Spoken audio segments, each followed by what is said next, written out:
Yeah, I think they're arguing games like Witcher 3 and stuff like that. Those are ridiculously long. Like Witcher 3 is the only game that I can say, well, you know, it's ironic. I finally started playing through it like in January.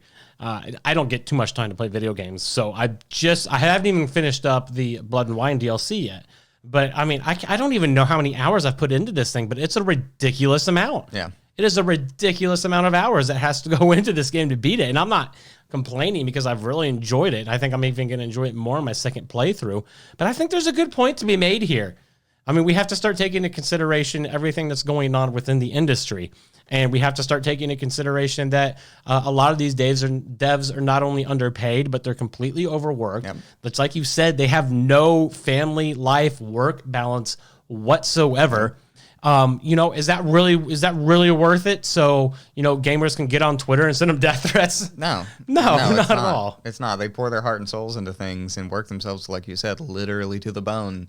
And then all they get is criticism. I mean, probably we tend to focus on the criticism, I've noticed, more than the uplifting things, because people saying uplifting things for some reason feel less genuine than people that are criticizing you, you know? Yeah. And we've got like a negative mindset as a culture in general, and we got to change that, man. We got to learn to be positive and to bring kindness to others and not bring people down so much. Preach it.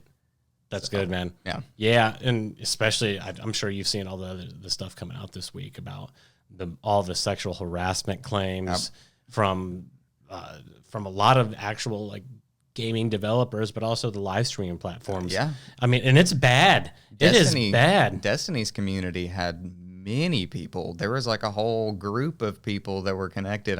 There's one of the biggest clans in the game is called BSK, and there's all sorts of allegations on them right now, and it's just like, and it's destroying communities, like internet communities. But if it's true, they should be disbanded. Yeah. If that is what's happening underneath these communities, if that is what's driving the community, by all means, be gone. Tear it down. Yeah, we won't miss you.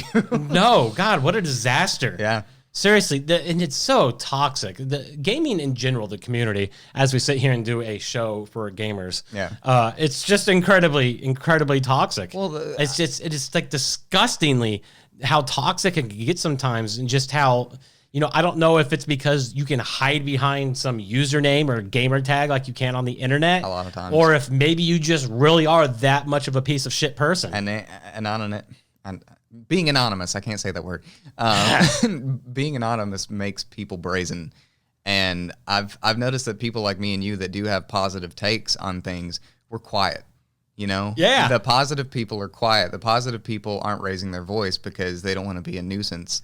But the people that don't care, that's the ones you hear. That's the people that are screaming about everything and making, you know, death threats and just being toxic in general. And that skews the whole view of the gaming industry in general because we don't talk. Yeah, listen, I can tell you right now how bad this stuff is actually going on. And this is very much a case for a lot of people on Twitter following the account. They have no idea because they don't see it. It's not coming across their timeline. They're like, I don't think this is as bad as what, you know, but take a step back and go outside of your Twitter timeline for a second and go ask anybody that's working in the gaming community right now about what kind of messages they get on Twitter and stuff like that. And I guarantee it, at least 90% of them have gotten some pretty terrible things. So I post memes and I get terrible things. Yeah, it's content creators across the board, man. Whatever you do in any kind of entertainment fashion, there are going to be people that are going to be just awful. Yeah. Ugh. It's the worst, man. Oh, it's not the worst. There's a million other things that are worse. I don't know why I just said that, but I can think of about 10 things off the top of my head that are worse in the gaming community. But you know, and we're just so good at taking things for granted. We are, and we've got to learn to count our blessings, man. Because there's a lot of positive things in this world, and a lot of positive things around us. It's just what you choose to focus on.